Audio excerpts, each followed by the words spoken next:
Bom dia, a paz de nosso Senhor e Salvador Jesus Cristo esteja no seu coração e no seu lar. Nós vamos falar nesta manhã sobre o tema Pequei, e agora? Queridos, quando o Senhor Jesus estava orando lá no Getsêmani, na noite em que ele seria preso, ele teve uma batalha tremenda. A palavra de Deus nos diz que o seu suor chegou a transformar-se em gotas de sangue. Quando ele voltou por 3 vezes para ver o apoio moral e espiritual que os discípulos estariam dando a ele, visto que ele lhes declarou: a minha alma está triste até a morte, ele encontrou os discípulos dormindo. E Jesus disse para eles que a batalha era forte. E ele fez uma advertência: vigiai e orai. Porque o espírito sempre está pronto, mas a carne é fraca. Querido, vigiar é o que todos nós temos que fazer todos os dias. E orar é o dever do cristão. Porque todo aquele que está ligado ao Senhor deve ter alegria, deve ter prazer de estar em comunhão com Ele. E a oração é uma conversação contínua com o Pai. Você pode fazer isso, orações de louvor, de gratidão, de adoração, de petição, de clamor. Tem tantas formas de orar, você não precisa ficar esperando uma coisa acontecer para orar. Ore continuamente. O apóstolo São Paulo depois vai enfatizar isso, dizendo assim: orai sem cessar. E o que acontece quando a gente descuida, quando a gente não vigia e quando a gente não está levando uma vida de oração?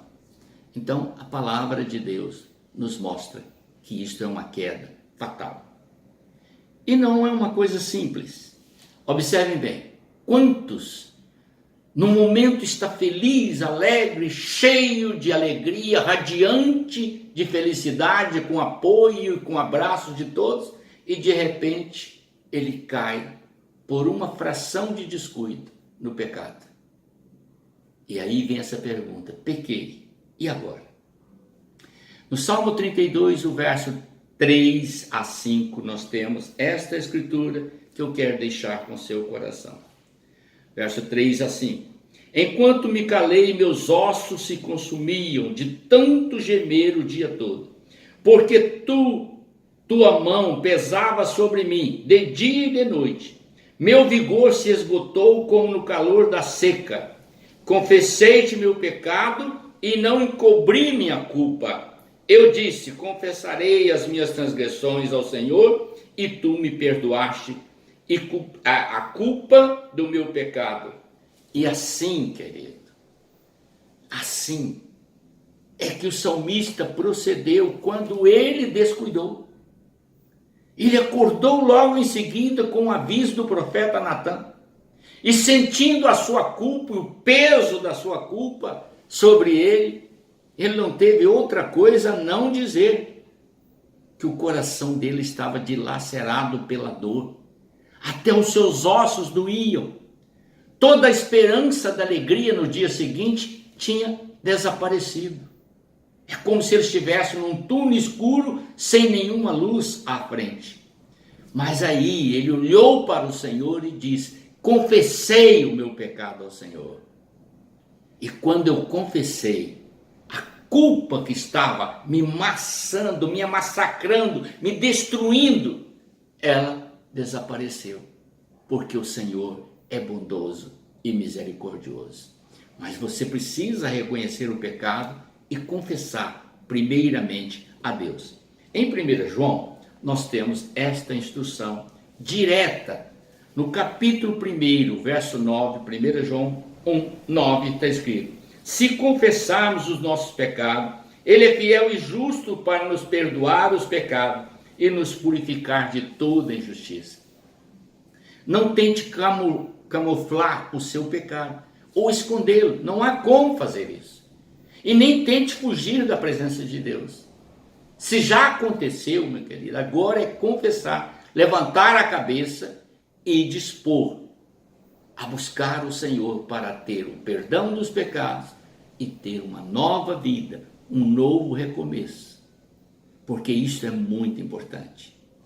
Não afaste-se do Senhor, não afaste do corpo da igreja, não afaste das orações, não afaste da vigilância, porque o inimigo vai tentar te afundar cada vez mais. Não é hora para isso, é hora de erguer a cabeça, confessar a culpa e confiar que o Senhor vai te perdoar. Ainda temos no mesmo capítulo de 1 João 1, no verso 7, a segunda parte do versículo diz assim: temos comunhão uns com... se andarmos na luz, assim como Ele está na luz, olhe bem, sem fugir do Senhor, mas aproximando do Senhor, temos comunhão uns com os outros, e o sangue de Jesus, seu Filho, nos purifica de todo pecado. Confessando o pecado a Deus, entrando na comunhão dos santos, na presença do Senhor, que é luz, então você vai ter o perdão dos seus pecados, porque o sangue de Jesus Cristo, que foi derramado na cruz, pelas suas culpas, pelas minhas culpas, vai cobrir você e você vai ter paz no coração. Amém? Deus te abençoe, ilumine o seu coração. Não fuja do Senhor, aproxime-se dele. Tá bem? Oremos. Obrigado, Senhor, por esta reflexão. Que o Senhor nos instrua a obedecer os teus ensinamentos, para que em nenhum momento Satanás tenha poder de nos subjugar e nos afastar da tua presença. Eu te peço essa bênção em nome do Senhor Jesus. Amém.